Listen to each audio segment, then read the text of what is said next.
Você sabia que a metástase cerebral é tratada como um tumor secundário? Isso porque se desenvolve de modo diferente dos tumores primários do cérebro. Os tumores primários geralmente acontecem quando as células normais se transformam em células com crescimento desordenado e sem controle. Já as metástases cerebrais têm origem em células cancerígenas de outra parte do corpo, como os de pulmão, mama ou rim. Vamos entender melhor como essa lesão ocorre. A metástase cerebral é um tipo de tumor cerebral que veio de outra parte do corpo. A metástase sempre envolve câncer. Então o paciente tem algum tipo de câncer em alguma parte do corpo e esse câncer, no momento em que ele se espalha, ele vai para o cérebro e forma uma lesão dentro do cérebro, um nódulo, uma tumoração. Como ele é um tumor que já vem de outra parte do corpo, toda vez que eu tenho uma metástase cerebral, a gente considera esse doente como um doente num quadro avançado de câncer. Isso não quer dizer que o tratamento não seja possível, mas esse paciente tem que ter consciência de que ele já está numa fase mais avançada do tratamento. Infelizmente, as metástases no cérebro são mais comuns do que imaginamos. Estudos mostram que cerca de 10 a 30% dos pacientes com câncer em outra parte do corpo apresentam metástases para o cérebro em algum momento durante o seu tratamento. A melhor opção é que o paciente não deixe de realizar as consultas periódicas e converse com o seu médico caso note algum sintoma que necessite de atenção. E quais são estes sintomas? Vamos conferir? Os sintomas que a metástase podem causar vão variar novamente de acordo com a localização, seu tamanho e, nesse caso, a quantidade de metástases. É possível, por exemplo, que um paciente tenha uma única metástase com um grande volume, causando uma compressão muito grande no cérebro e levando à hipertensão intracraniana, um quadro de dor de cabeça de difícil controle, eventualmente uma perda de consciência ou ficar um pouco mais torporoso. Isso é bastante frequente. Mas também não é incomum que o paciente tenha múltiplas metástases, pequenas lesões, e nenhuma delas às vezes causando muitos sintomas, porque cada uma delas numa região em que ela causa pouco problema, mas que a soma delas pode muitas vezes levar o paciente a um quadro cognitivo ou então uma mudança comportamental e que muitas vezes isso pode não ser percebido no momento inicial. Finalmente, caso essa metástase aconteça em alguma região eloquente do cérebro, que são as áreas que a gente chama que tem a relação com funções mais importantes, esse paciente pode ter algum déficit mais importante.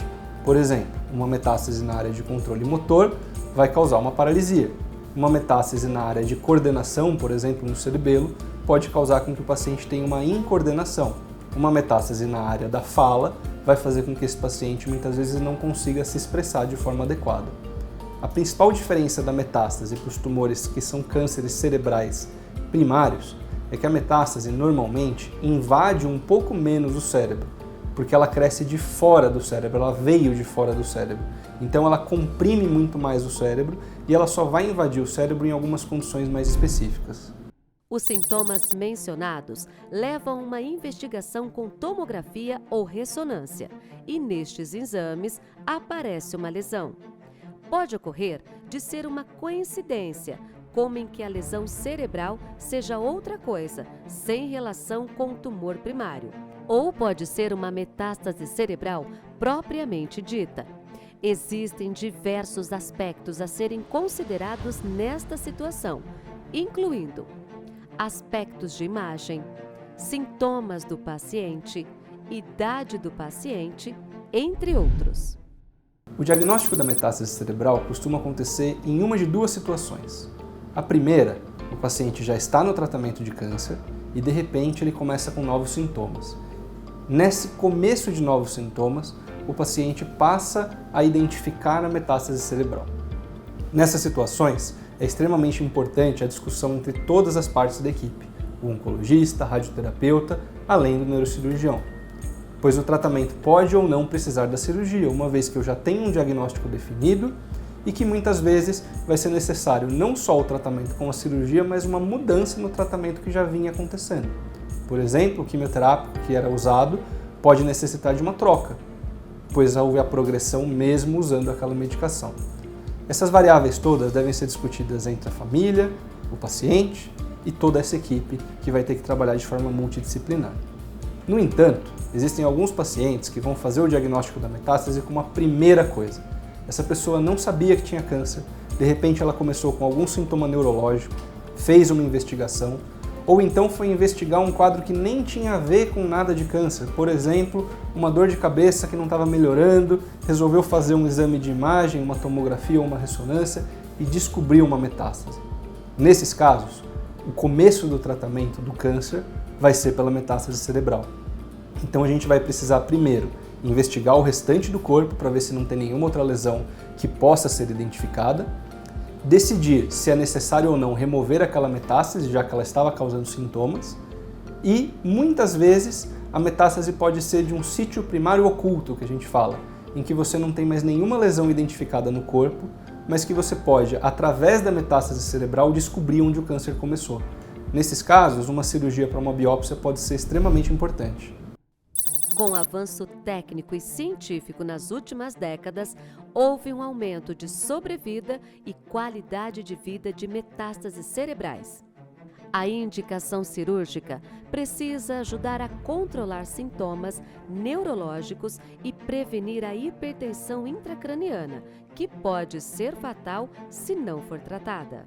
A implementação e difusão de uma técnica de radioterapia cranial focal precisa, que possibilita a administração de uma alta dose de radiação restrita à lesão em fração única ou poucas frações, assim como o aumento de opções de tratamentos sistêmicas e medicamentos cada vez mais precisos para a doença do paciente, são alguns dos avanços e inovações implementadas que podem explicar o incremento de 2 a 3 vezes, em média, na sobrevida de pacientes que desenvolvem metástase cerebral.